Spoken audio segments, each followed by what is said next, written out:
Hello and welcome to the final preseason episode of the Up the Coast podcast. As always, I'm your host, Tyler, and if you are just hopping in for the first time here today, be sure to go back, catch our other two preseason episodes. Tate Frazier on here to talk about the major questions in the conference, along with Wake Forest point guard Nate Calmese. And then the last episode, myself, Riley Davis, and Tristan Freeman. We debated all of the potential second tier teams in the ACC in a segment we liked to call Bubble Court. But here, it is my favorite episode of the year. It is the only episode that I imitate the exact concept from my other podcast. It is time for preseason hot takes, and I am joined by the great Rocco Miller from Bracketeer, Field of 68, probably like four other things that I'm not thinking of. Rocco, thank you for joining me. Hey, it's great to be back with you, Tyler. How was your off season? It was fun. I actually really locked into the rosters during the transfer portal season this year, and so I feel so much more prepared Right. this year. I haven't been rushing through researching random eighth men over the last 4 days.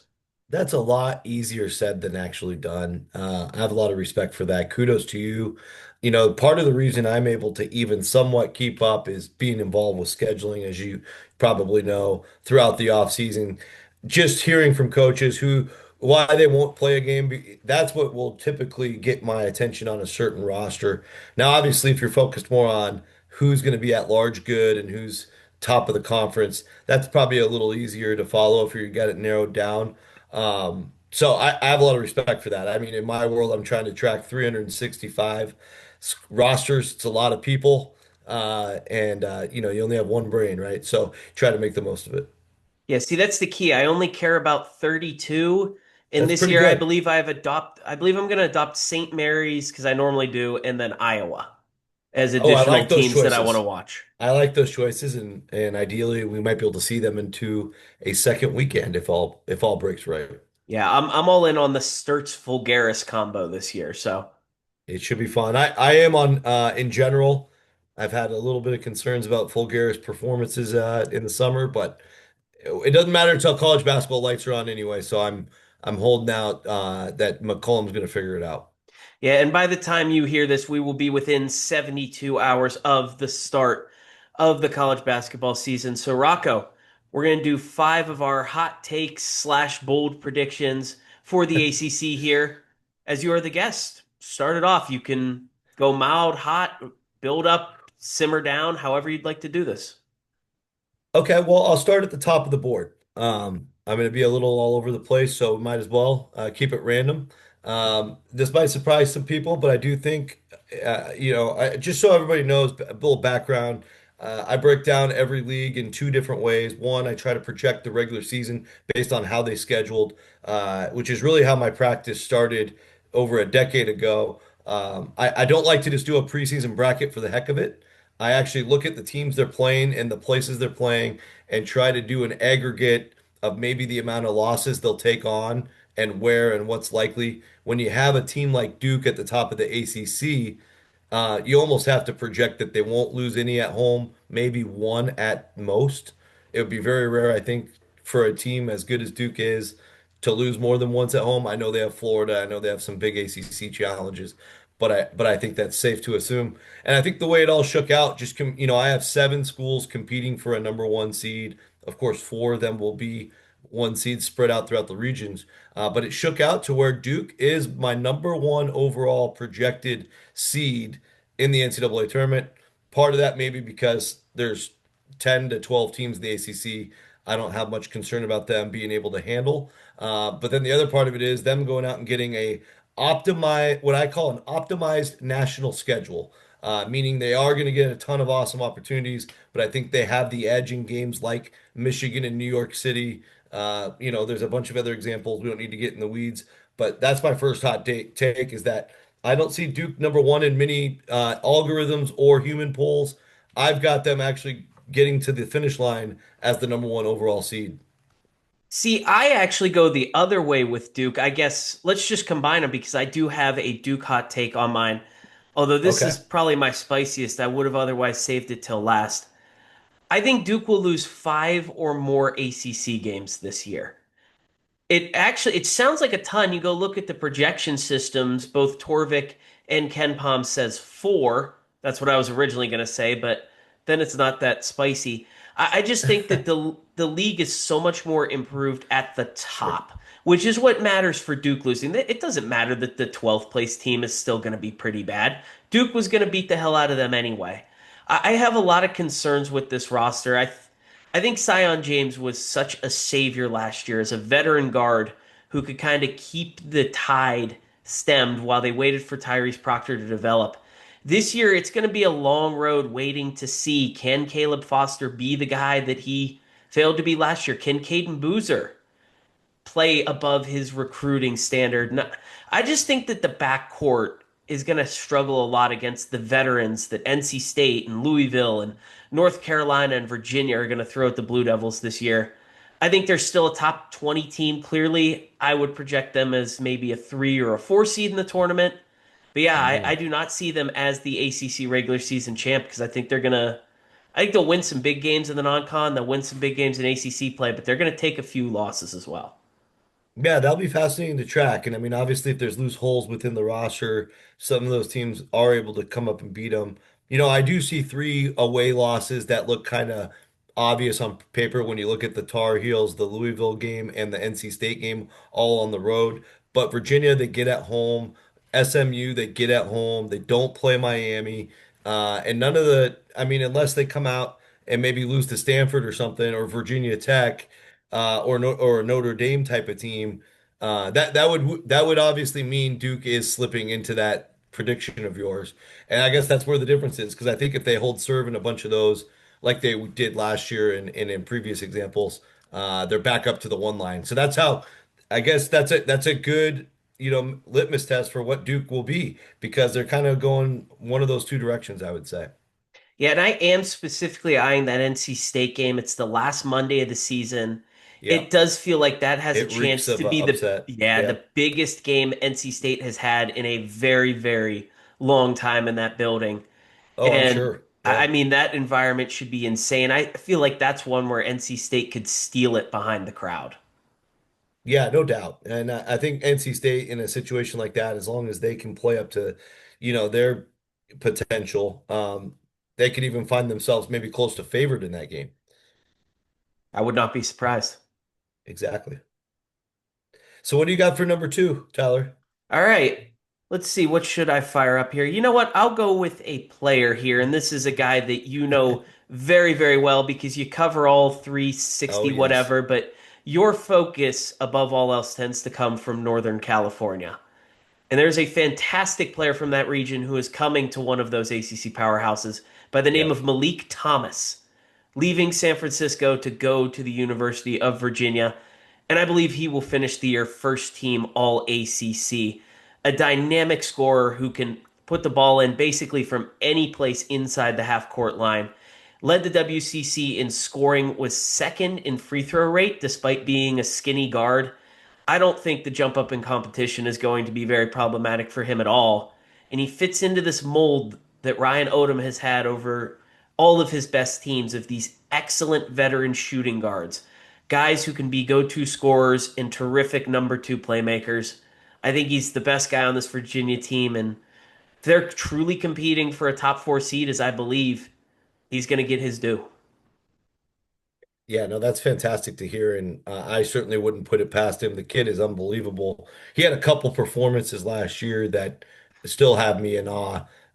When they actually lost the game at Washington State, but in that game, he was the only reason it was close. I think he had 38, and it was a good stretch of the game where he scored every time down. Probably scored 14 or 16 straight Don's points. I saw that multiple times, and he can just get in these zones where it doesn't matter how the defense defends him, he's going to find a way to score because he's a three-level scorer and he can get to the line. He's an amazing asset. I think out in the West, like the big surprise was that he still had a year of eligibility. Turned out later, found out, didn't know it at the time, but found out that he did have a death in the family the year at USC when he only played the 9 games. And so got a fresh start at San Francisco after that. We know the rest is history. I think the frustrating thing is from a San Francisco Don's perspective, is they would have loved to do anything possible to get him, and maybe they did, and Virginia just had a little bit more to offer, and what an exciting Virginia team it is. So I'll back you up on that 100%. I think the one for me, I don't know what team he'll get up to because I think some of that has to do with his team's success, and I think this team projects as a really bubble-ish team as they kind of were last year. It'll be Jaron Pierre Jr. for SMU, a guy I got to watch multiple times up close. I covered his tournament in Daytona Beach last year when he was easily the best player in the tournament. He ended up winning Conference USA Player of the Year. Went for a pretty penny in the portal, which SMU's got a few of those. And now he's got to figure out how to share the love with Boopy Miller, and of course they have some interesting bigs at SMU. But I think you wouldn't go out and get a Jerome Pierre, and this is just me kind of making a bet, and that's why hopefully it qualifies as a hot take. It is I don't think you go out and get a Jerome Pierre unless he's the guy in the closing minutes because I watched him night in and night out in Conference USA, an awesome league last year. Most of America doesn't understand that Conference USA was the eighth best league last season, better than the American, better than the A10, and so. And that's a very even league top to bottom where they have almost every night a game that comes down to the last 5 minutes. Pierre was money almost in every situation, and obviously had high scoring totals. And in fact, some of the ways he plays, it's still different. Has some similarities to Malik Thomas. So I'm going to make a bet on Pierre. He can only go up the all conference teams as high as SMU can go as a team. But I think he's going to catch a lot of ACC people that are unfamiliar with his game with like, whoa, this guy is phenomenal. First of all, Rocco, I'm gonna have to correct you on one stat. It was the ninth best league last year. It was not It was better the, than the A10. oh, it was not. I'm on Ken Okay. Palm. Yeah, it must have so ninth still. Why did I think it was eighth? I have a coach that tells me that every time we talk, and I won't name his name because that would not be cool. But but anyway, I think my point's still fair. They were better than the American. Oh yeah. They were better than the Valley, and they just don't have a great TV deal. If you're not like living inside of ESPN Plus, like I do on Thursday nights, then you probably missed a lot of Jerome Pierre last year. So it's definitely hot, and it is making me feel kind of stupid. I put out my top 51 ACC players, so go check that out on the at the Up the Coast Pod Twitter account. Um, he was in my honorable mention. I was not sure who to put between him and BJ Edwards as that kind of number two wing on SMU because I personally still feel like it's Boopy Miller's team. That'll be fascinating because I know it was Boopy's team last year. I'm curious to see how they utilize this. And you know what? I saw Andy Enfield for years at USC take tons of talent and not always do the most with it. So I am reserving like my judgment on where SMU falls. But let's just say if they can get it all right and get all the pieces to fit, that's obviously a very dangerous team and a very dangerous set of guards slash wings. That I could definitely agree on. You want to go into your third? Yeah, I'm going to get back over to the team level, which is where, where I kind of is my bread and butter as a bracketology slash team forecasting scheduler guy. I'm going to go hot take. We'll go to the bottom of the league. I'm just going to go straight to the bottom. I think out of the bottom four spots, because I think one of those has to be reserved for Boston College. I think the other three are going to be free fall disaster teams, not teams that you can just sit here on paper and say XYZ because of their roster or because of a portal move or because they didn't spend enough money. It's going to be a chemistry thing or a hot seat thing or a political pressure internally thing, much like you saw at Florida State and Miami last year, where those teams fell off of a cliff. I think we're going to get a few of those this year.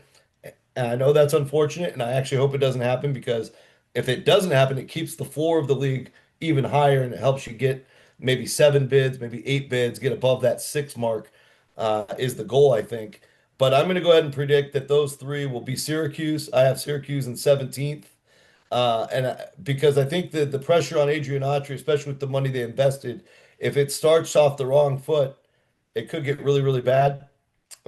Pittsburgh, the taste in my mouth after kind of the end of last year seemed like the majority of their games down the stretch, they were not playing at a high level. The motivation was low. Maybe they got that corrected in the offseason, but are they ready for another 5 months of Capel? That one could get interesting. And then I really don't know the right. I don't want to throw anybody to the bus personally, but I'm just not liking all the moves that I'm seeing from Georgia Tech. I know they've knocked off some big upsets in these first couple of years under Stoudemire, and I know he can really coach. Obviously, WCC Coach of the Year at Pacific when they amazingly got fourth place that one year, but they're penciled in right now as that 15th place. But it could easily be even like it's hard to see all that talent at SMU and Enfield's, um, a pedigree falling much further than like top 10. But you look at SMU's schedule, you could see 0-5 to start ACC. They have a brutal start to the season.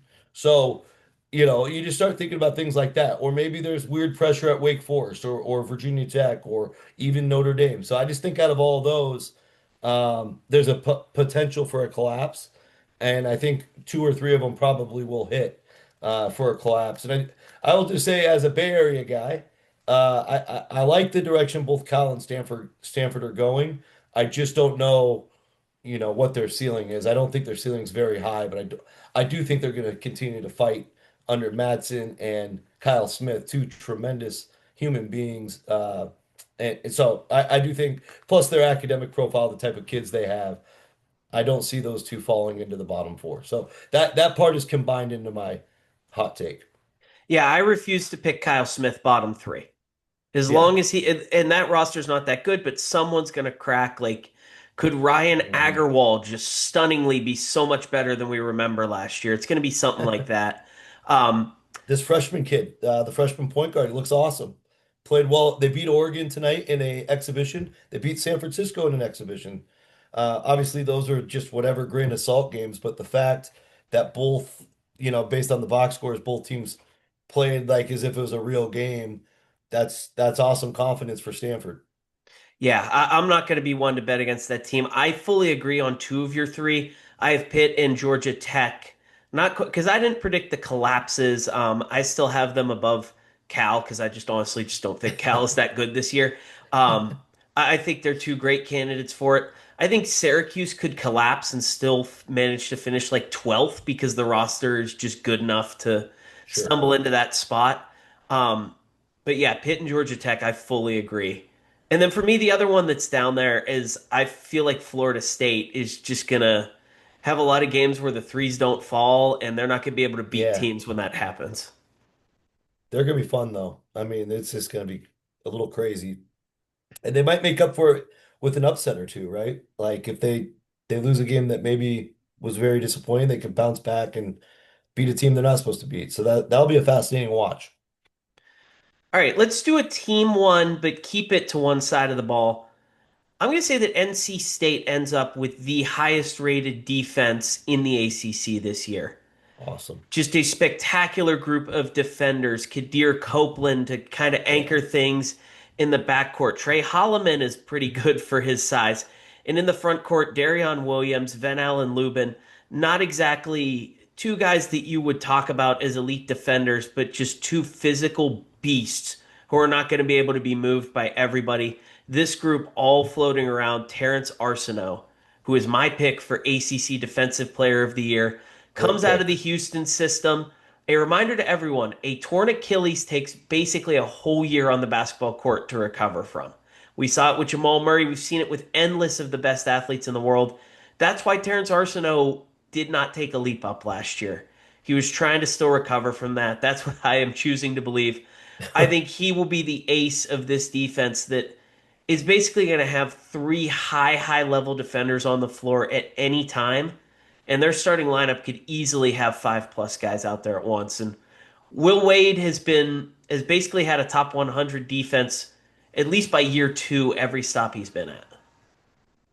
Yeah, that's a great call. And anytime you bring in a guy from Houston, that's learned and practiced under Sampson for that long, I mean, it's no no surprise that he's such an elite defender, and obviously everything he's been through with the injury as well. It's a great addition, and the way NC State built their team, I really like the way they approached it on both ends. Obviously, the offense speaks for itself. Yeah, the offense is going to be a lot of Darion Williams, but I'm fine with that too. Yeah. Be stubborn about it. It worked in the tournament last year. That's how Jeff Linder coaches as an assistant at Texas Tech. NC State should steal that same model. Just bold those people, get to the line, or draw a double kick for an open three. All right, let's keep it at the top of the standings here. You have Duke as a one seed. I I have a do. different team as a maybe not a one seed, but a top two seed. That's not my bold prediction. It is that the Louisville Cardinals will go to the Final Four this season.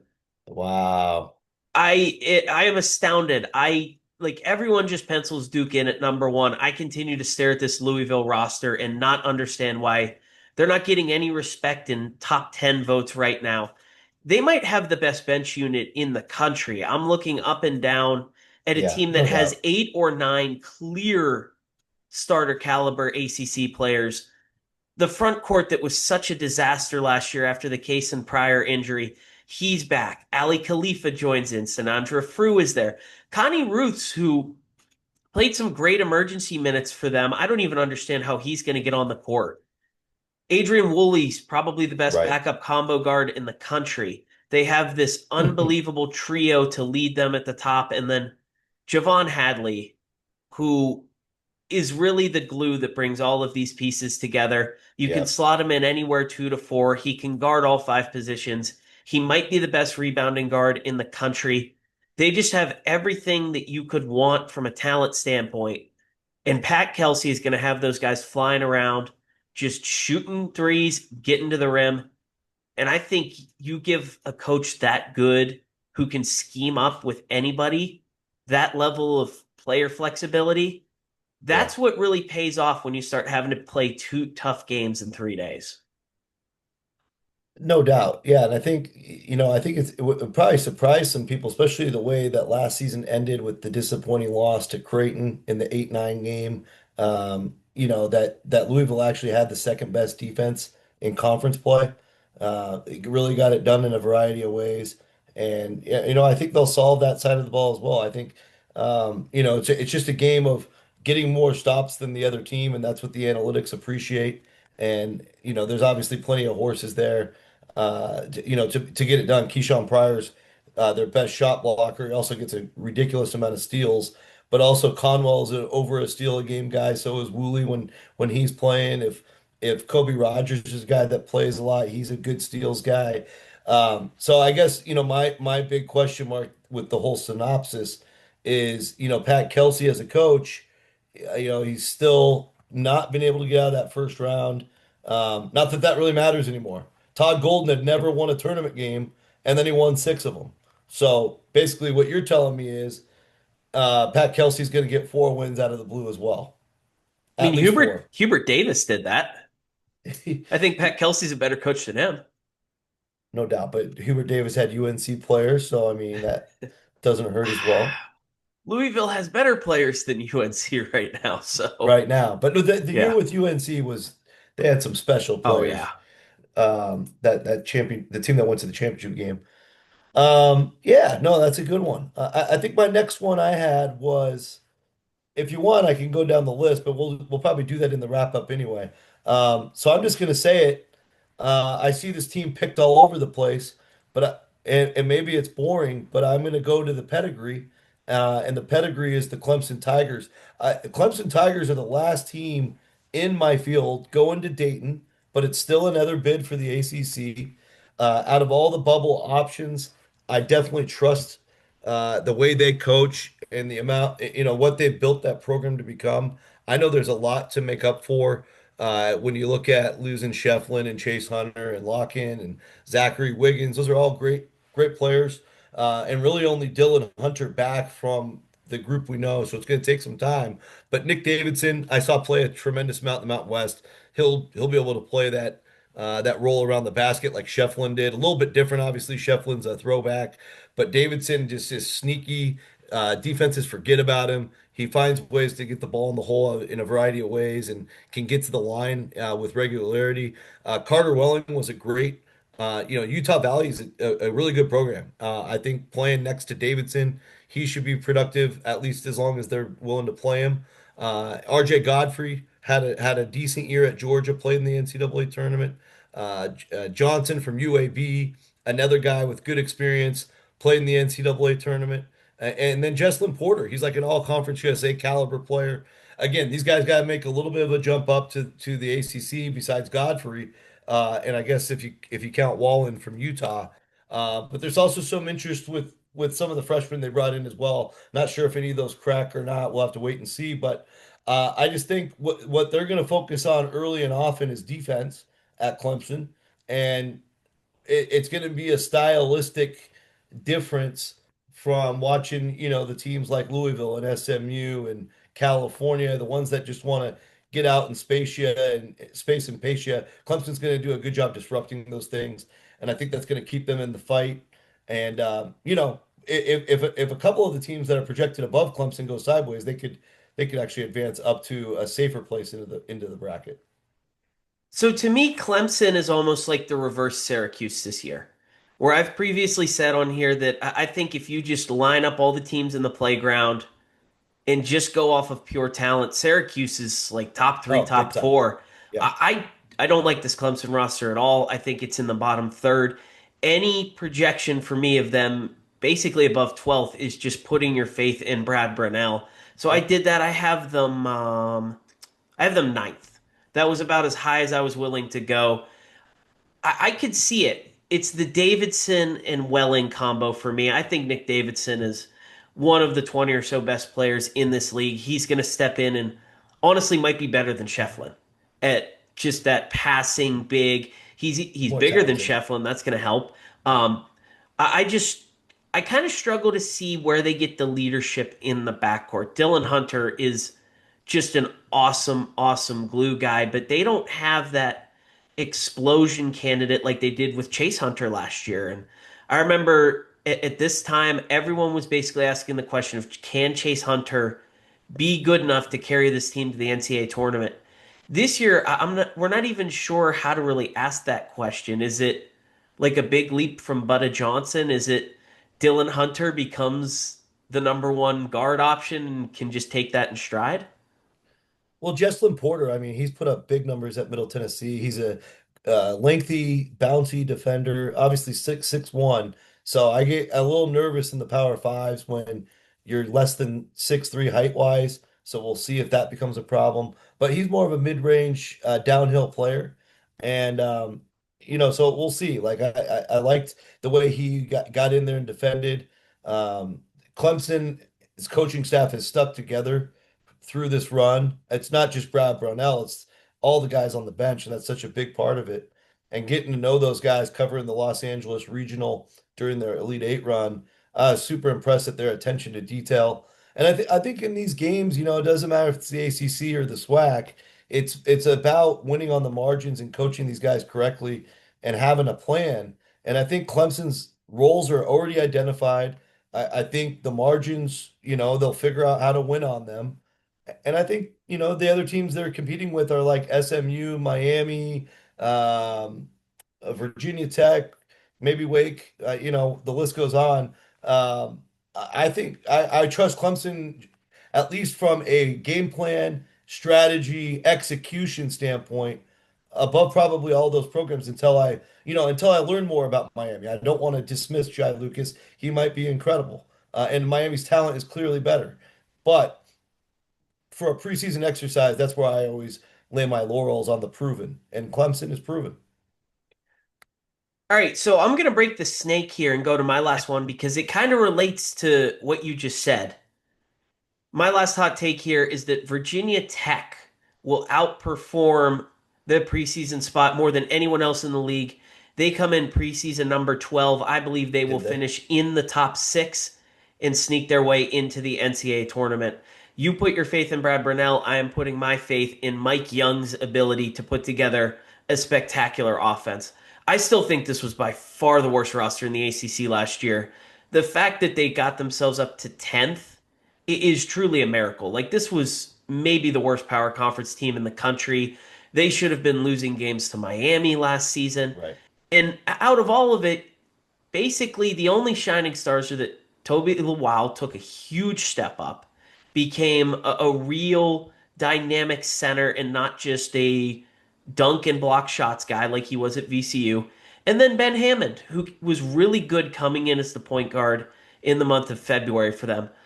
Now, both of them get to take smaller roles on this team. Amani Hansberry and Lawal together is going to be a terrific interior defense. And if the Neo Abdallas hype is honestly 80% of where his biggest fans put it, if this guy truly is a candidate for a first round pick, if he's someone that Kansas was heartbroken to have lost, to roll in as a point guard stuck in a small forward's body, to be the pick and rolls between him and Lowell are just going to be breathtaking. They got enough shooting around them. And I think Virginia Tech can find ways to just internally improve as the year goes on, find their way into sixth place. I have them as basically one of the last two or three teams above the first four. Yeah, I mean, I like it. I mean, I'm a big fan of Mike Young. I think he can really coach and runs really good stuff. And his staff helps with that too, obviously. Just lost one of his key assistants. Kevin Glittner's now the head coach at Wofford. So we'll see, if the guy who takes over the offense can keep that at the same level. I'll be curious about that schematically. I'm also, this new era of European pros coming over. There's still a lot to learn. Now, obviously, we love what we saw last year in the Big Ten, specifically at Illinois with Kasparis, Lakashonis, or sorry, I might have butchered that, but you know what I'm talking about. He had a hell of a year for Illinois, but he is the exception and not the rule. In my experience, and again, this goes back to, several Europeans that were more raw, younger, not bona fide pros yet. They usually need a year, sometimes 2 years to adjust to college basketball. It's not played like FIBA. It's a much more physical game. The fouls are called much differently. And if you're a superstar, I think it worked well for Kasparis at Illinois because they had other great players around him. I think at VTech, it's a little bit more like, all right, Neo, go put on a show for us. And I have my doubts on like if he's gonna be able to navigate that perfectly. I hope he does, because everything I hear and read and like what you've said, I want to be 100% on board as well, but I got to see it first because I know the risk levels are pretty high on it working out, just based on historical data that we have so far. But again, this is a new chapter in that. We also had a kid last year, like from Poland, at the smaller levels, named Timo. I'm butchering his last name, so I'm just going to call him Timo. But he ends up leaving after 3 games for Denver. After I went to Denver's opening game, and he goes back to Poland because his girlfriend said something like she was going to kill him if he didn't come home. So like we just don't know what's going to happen with some of these guys. Their entire lives are changing.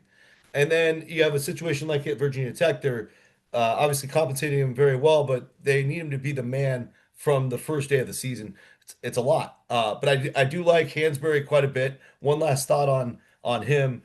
West Virginia, I think underrated stat, maybe anywhere was they were number one in the country in what's called transition denial defense, which is exactly what it sounds like. The ability to slow other teams' fast breaks down. And I remember hearing that somewhere in January, and the next weekend they played Iowa State, who was like one of the best transition teams in America. And you look back at that West Virginia Iowa State game, and they with 2 minutes to go, Iowa State had zero fast break points. Hansberry was really a key to that, as was Javon Small and some other Mountaineers. But you just wonder because I try to just guess like what goes on in practice every day. With Hansberry being one of the leaders in that, can he like reteach the staff and reteach his teammates how to effectively slow down fast breaks? It's a huge deal in college basketball, especially when you're playing the Louisvilles, the SMUs, all those teams that go fast, Duke, Miami, etc. And so, anyway, lots of thoughts on Virginia Tech. Could go a million ways. In general, I love your take. I am a big Mike Young fan, but I do think this comes with a load of risk, and that is why, my friends, this is a hot take. For my last one, I guess, man, I guess what I'll say is I don't know if I even have the guts to do that, but I think that Miami, they're going to be the most interesting. They're going to be the Dos Equis of the conference. They'll be the most interesting team in the conference. I think Shelton Henderson is going to wow people, and not enough people are talking about him as one of the best freshmen in the country. But they just seem to me that like when everything clicks on a given night, I mean, my God, just look at their projected starting lineup. It's unbelievable. All those guys are proven. Plus, you had Shelton at the three. So maybe not as deep, but they do have a lot of talented freshmen to potentially create that depth. Here's my hot take. I think Miami will have 3 wins against the top 4 teams in the league. And if they end up in the top four, we'll just count the fifth place team. And I also think they'll have 3 losses to the bottom 5 teams in the league. How I do you fu- like that? I fully believe in the second half of that. I hate Renew and Uday being next to each other. Okay. We're just gonna recreate why Malik Renew struggled at Indiana last year because he was stuck against another post up guy. But no, I that's where the heat comes in. I think they'll beat a Okay. good team. They'll shock somebody at the top. I'd be surprised to see them win three against the top four, but Well, they don't play Duke, so let's take yeah. Duke out of the equation. But they do play they get everybody else.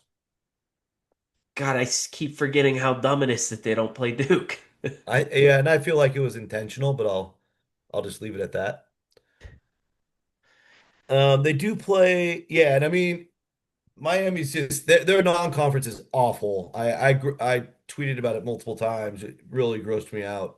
And then the teams that the league gave them as their home and away do probably don't help. Florida State maybe helps, but probably not. Boston College definitely doesn't help. So they got the weakest conference schedule and the weakest non-conference schedule. So for them, it comes back to their road opportunities. They got road Clemson, road NC State, road SMU and Road Virginia that I think are definitely huge games. Then if you can get a little bit extra out of Wake Forest, Notre Dame, and Syracuse, they also play all 3 of those on the road. So Miami might need to go 3-4 or 4-3, depending on which ones individually they can beat, in order to be a tournament team on the road. Yeah, I will not be one to bet on the Hurricanes doing that, but that's why I'm putting my money on Virginia Tech instead. Fair enough. All right, do you want to run through your projected standings real quick? I didn't think we were going to Yes. do this, but I got mine at the ready as well. I'd like to hear yours. Yeah. Do you want me to start at the bottom or the Either top? way. All right, we'll start at the bottom. We already kind of hinted at it. So 18, Boston College. Keep it safe there. 17, Syracuse. 16, Pittsburgh. 15, Georgia Tech. 14, Florida State. 13, California. Quick note on the Bears. We didn't really get into them at all, but I did attend to practice. Their shooting is a lot better. They have 3 guys that shot over 40% last year. Day Ames, of course, being the headliner from this conference. And I think they're going to be a lot more physical. Maybe I was just there on a good day, but they were beating the crap out of each other at the practice I was at, and they're going to be fiercely competitive. You just wonder how much that travel is going to wear them down because it is brutal. Notre Dame at 12, Stanford at 11. Feel like that's a safe spot. And then I do go Virginia Tech 10. Maybe a tie for ninth with Wake Forest. I don't have a lot to separate those two going in. I do think Wake, even though they don't have the talent, at least superstar talent that VTech has, I think that Wake will continue to play top. Last year they had the fifth best defense in the league. I think they'll be similar to that. Obviously, you saw in the SoCon East Tennessee State under Brooks Savage, who runs the exact same defensive concepts as Steve Forbes. They had the best defense in the SoCon last year. So I really just believe in the scheme, and the way that they work at it. And I think that keeps Wake Forest alive for a lot of the season, like it keeps happening each year. They just don't have a closer to close out enough wins. SMU at 8, Miami at 7, and then now it's time for the tournament teams. So Clemson going to Dayton as a 11 seed. I have North Carolina getting fifth place and playing in an 8-9 game as a 9 seed.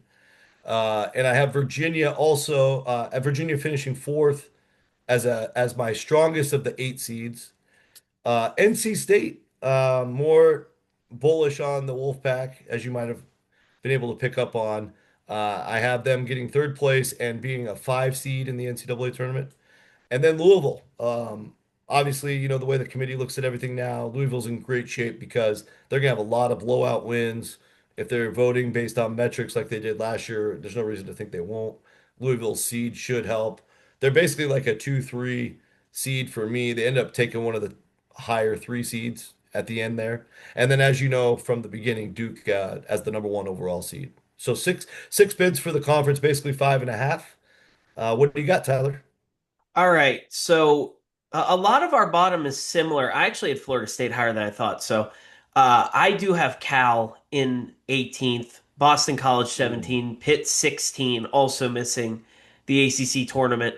Georgia Tech sneaking in for a quick one and done. Florida State 14, Stanford 13, Wake Forest 12, Notre Dame 11. Miami at 10. I snuck Clemson into 9. Syracuse at 8 because I just believe that the talent is going to win them some games. I just I think that this is such a good roster that eighth oh, place it is is. still a disappointment for them. And so I think that's where they stumble in. They decline an NIT invite.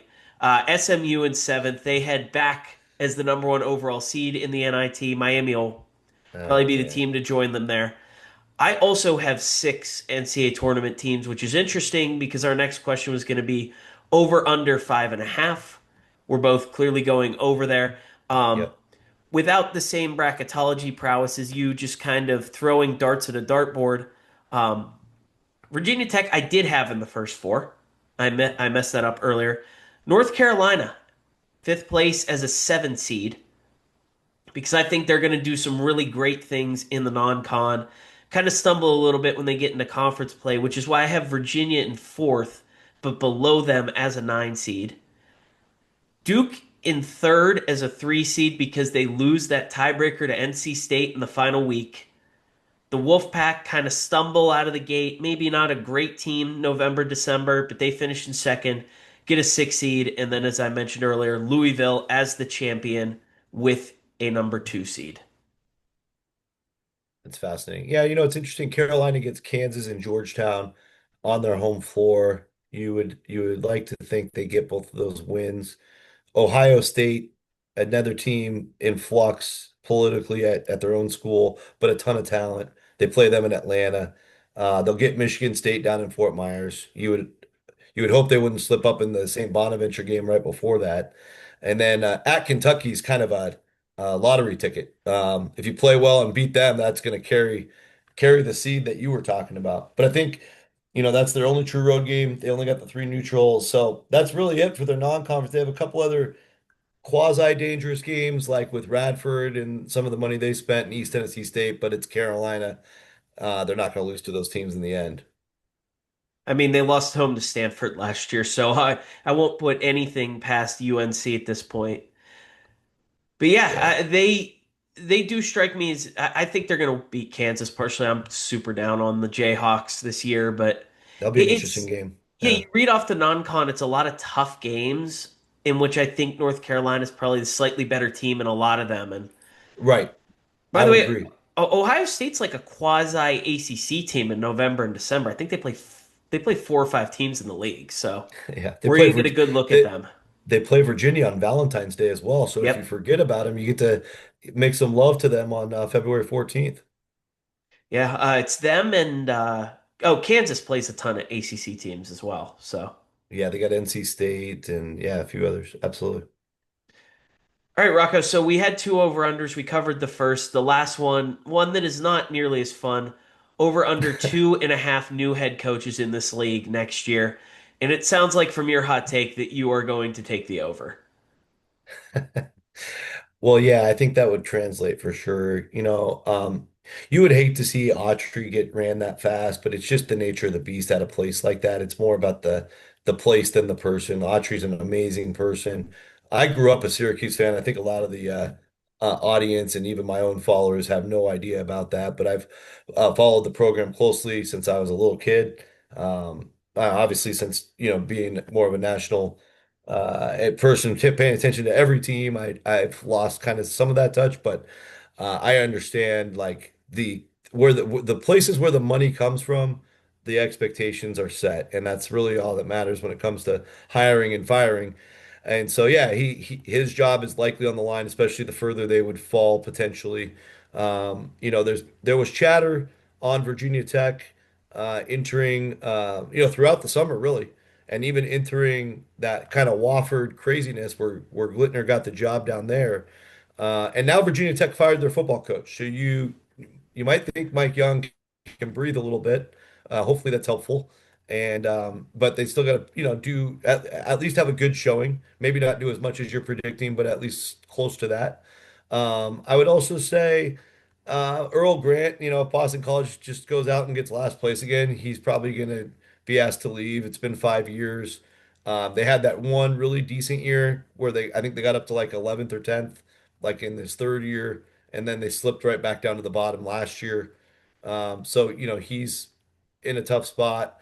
I think Stoudemire is okay at Georgia Tech, but if they plummeted to the bottom, like we talked about, maybe they would take another look at that. We're in a wild time of college sports where the dollars that pay for these players are the same, you know, bank accounts, voices that decide if your coach is any good or not. And so sometimes some of these things are a little silly and certainly unfair. But I think in a league like the ACC, 2.5, it would be almost a little bit of a miracle if it went under. Yeah, I'd say the over as well. I think you basically hit on all the names: Capel, Grant, Plus Autry, UNC. Yeah. Sonnemeyer, and that's the other big one where I have UNC as a 7 seed, and it seems like if that's what happens, Is that enough? y- Probably not. I from talking to Riley Davis on our last episode, seems like that would not be enough to keep Hubert Davis's job. I think they have to go to the second weekend, and then it's even like, if it's a 7 seed type of season, you have to figure Bubba Cunningham starting to call agents well before the tournament. Things are happening behind the scenes. And at that point, like from the AD's chair, I've talked to enough ADs now these last few cycles. It's like if you find a guy that is already a better fit than the guy you have now, then it almost doesn't matter how much more they win because you've already found the next best person for your institution. So there's so much that goes into it. It goes the other way too. Like I'll give you an example. UCF Johnny Dawkins. The last two cycles we thought he was gone, like for sure. Really good sources saying he was gone. And I think it was just a situation where they like Johnny. Johnny's solid. He coaches hard. He works hard. He's a really good mentor for all the players and a great face for the university. And they just haven't found that right guy that's for sure going to move UCF basketball to the next level. That's a perfect example. So Johnny Dawkins, here we go again. I'm sure he's going to have to go through it again next summer, but like that's the other side of it. Yeah, and it just doesn't seem like there's an ACC coach who's in that spot. Maybe Mike Young, although I'm Right. certainly projecting that they'll be good enough that there will not be discussions had. And I'm hoping for that because yeah. Mike's awesome. Like I've always loved the way he coaches, the way they play. They're so fun to watch, and he's a great guy. I mean, he's an unbelievable guy. So I hope for all involved, the Hokies do have that great year you've been talking about. Well, and they're going to need a ton of money to pay James Franklin, so might as well just Well, they got that save it up there. what was it like some 229 million or something for Yeah. I think it's all supposed to go to football. I don't know. It sounds crazy to me. I feel like those dollars could go a long ways in a place like Blacksburg, Virginia, but I guess we just wait and see how it plays out. Yeah, and I guess we'll wait and see how this season plays out as well. But Rocco, we got our hot takes on the books. Where Yes, can we all the do. good people find you if they haven't already? Yeah, I appreciate it, Tyler. So the mothership is bracketeer.org. So any bracketology forecasts or additional information related to the NCAA tournament will always be housed there. We've been working hard behind the scenes to produce conference, non-conference scheduling pages. So a lot of the information I provided on this show today was right there on the ACC page. We have the top, I think, 13 leagues up there right now. I'm feverishly getting more up there before tip off next Monday. We'll keep them going next week anyway because all the work is done. So good place for all that as well. We appreciate everybody's support. And then nationally, I'm working for the Field of 68 as an analyst on the. We have a mid-major show. We just had it today. It'll be every Thursday now through the rest of the season, except for on Thanksgiving Day. We'll enjoy some turkey that day, but it's 5 Eastern, live with the same production crew that does After Dark, very popular in college basketball circles. We're so excited about because obviously it gets a ton of more eyeballs on those leagues, a chance to bring on special guests every week, recap the games and preview the next week of games. So think of the one bid leagues. There's 22 of them. We talk about all 22 leagues and try to pack it all into an hour. And then last but certainly not least, the new platform that Truly Donovan, still trying to figure out who he actually is, put together called Basket Under Review. There's a great collection of talent. The three-man weave, Kevin Sweeney, Eric Fawcett, Jordan Majeski, Will Warren, just a ton of Emin Brennan, just a ton of awesome college basketball minds producing different layers of articles, podcasts. I'm calling myself a specialist because I'm picking stories that I otherwise probably wouldn't have gone after and writing them. So my next piece will be on the Mountain West, the final rodeo as we know it, as five of their best programs will go to the Pac-12 next year. So check that out there. And thanks again for having me, Tyler. And I appreciate everybody out there that listens to your show. Yeah, and you did some interesting stuff on Basket Under Review involving all the programs transitioning up Yes. and trying to get to the NCAA tournament. The mid-major show, does Doster know that Christmas is on a Thursday this year? I don't think I knew that. So let's go ahead and exclude two of the Thursdays in the next 5 months, and that's fine. We probably need the break. Yeah, it'll be good for you. But Rocco, thank you for joining me. Everyone, be sure to go out and give him a follow. And thank you all for watching this episode, watching or listening to this episode of Up the Coast. Be sure to check in next week to the Twitter account. I'll be announcing something cool I'm going to be doing most weeks on busting brackets. And probably no pod next week. Be back in 2 weeks, so be sure to check your feeds for that.